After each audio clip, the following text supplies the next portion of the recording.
Okay, this is currently the LabVIEW right now that is connected here. First, the general method here.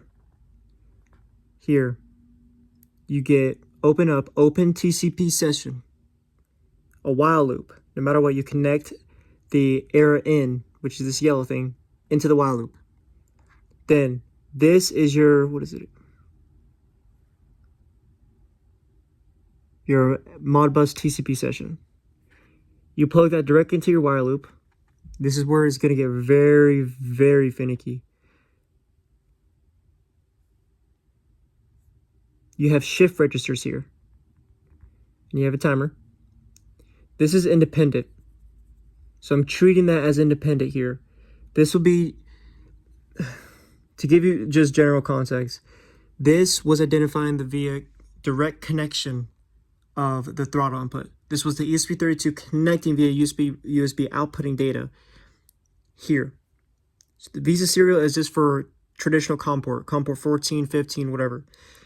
Via serial. I could have done it for your Modbus, but that would have been more finicky, so I just did it directly to Modbus. Modbus is easier. This was directly for the throttle input. As you see, there is indicator here, stop indicator, identifying Visa serial. I'm just going to pull up the whole thing. This is everything identified for it.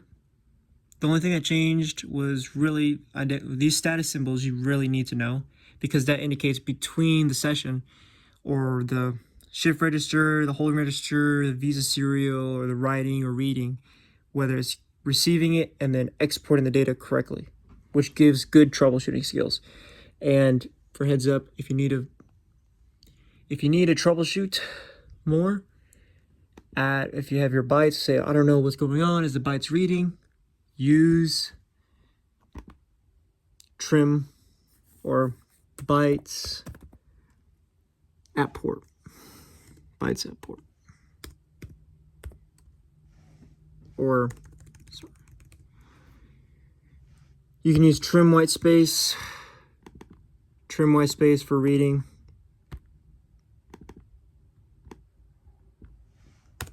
Pinpointing it and make sure it's reading the data. Traditional setup. Visa read. It reads the data coming through from Visa serial. Configure. This is separate from here. Don't mismatch this whole while loop here from here. This is separate. Connected to the while loop. You identify your specific. I just pulled it out. You don't really need to do that. But directly, you need to connect the... What is that? Let me see.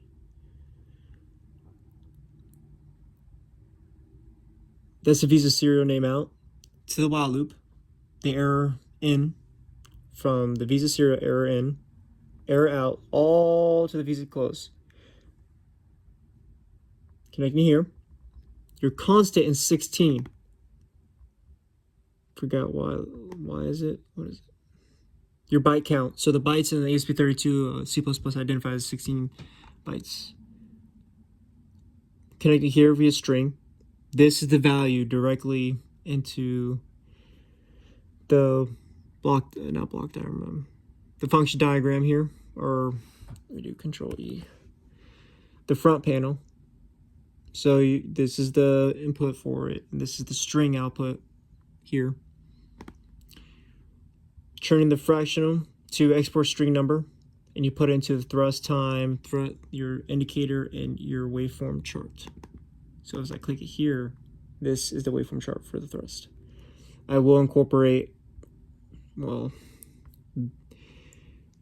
there's no alarm system there, which could read the value via thrust, which I'm going to still use the same to control the flow rate, or beside the point, I'll explain it afterwards. So here is the Modbus while loop. Open TCP session. You identify your address. I'll open it.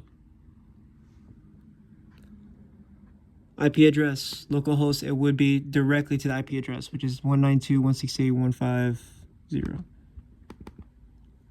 Your slave ID would be 255. Baseline, just like provided. The timeout was 10 mil. Oh, let's see, 1, 2, 3, about 1 second. This is successful. Once it connected here, you have another shift register here. This is independent. This is just for the alarm for these two. One shift register here identifies, this is going to be confusing here. One is particularly for the write delimited. The write delimited writes the sheet. Oh, shit. You identify, you go to folder, data log. Okay, this is your data log here. You need to identify a CSV file. A CSV file, not a traditional Excel. You need to have a CSV file. This is your format here. This is your format. True, when it pen to form is true. Right? Yeah. This is your common space in between the numerical values, which is a comma. And you need to always convert in a 2D form. Not a 1 by 1 array, a 2 by or n by 1 array. You can do 6 by 1 array. Connecting here, and you have another shift register here. Connects to write limited. One connects directly to the reading holding registers. The reading holding registers, you identify. Oh, it's not identified here. Fuck. But it's identified via here. The starting numerical value, like I said in the past video, was 6383, not 384, because it loses a byte. And this quantity is how many values are going to be coming in? N symmetric, n like a very n plus 1, n plus 2, just like that. So you have 16383, then 16384, then 16385. Not the art what stated in the Arduino PLC here. It's not this. You take 1 byte down. So it's gonna be, but you keep these values here. I can't express this enough. Keep this here, but in LabVIEW, just do -1. 3, index is the same process. You have 3 quantities, 1, 2, 3. 1 to here, 2nd to here, 3rd to here. You have a potentiometer alarm. Potentiometer alarm is these Boolean buttons, or these. Here, greater than 40. This is the limit, greater than or equal to. If it's equal to some quantity here, like the limit here, 40, then this goes, the alarm goes off and states a message, linear actuator close to limit. Same goes for pressure alarm. Pressure is unknown pressure value. And then what this is number to fractional string. Converting all baseline, here's a bundle. This is a bundle that connects 3 different values into one. So into one waveform chart. You're going to have different colors and different values structuring differently in a different motion, just like here. Number to fractional string, number to fractional string, number fractional string, number fractional string. All connected via here, and this is a time constant here for the VSV file, get date and time string. And this is the 6 or 5 by 1 array connecting, which is a T2D array, 2 dimensions. Here, and then its formats, all outputs via close session VI. Then open your Excel, put in, I really don't need to tell you this because it's already stated, and then directly put it in your VBA code via the developer, and then boom, it should be there. And then this should be connected to your VSV file directly.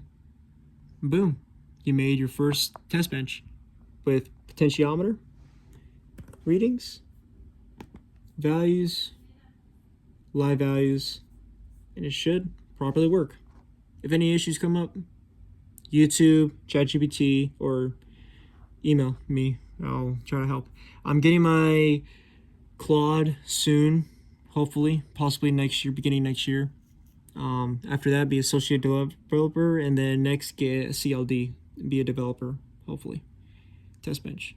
Next project, Project Ultron.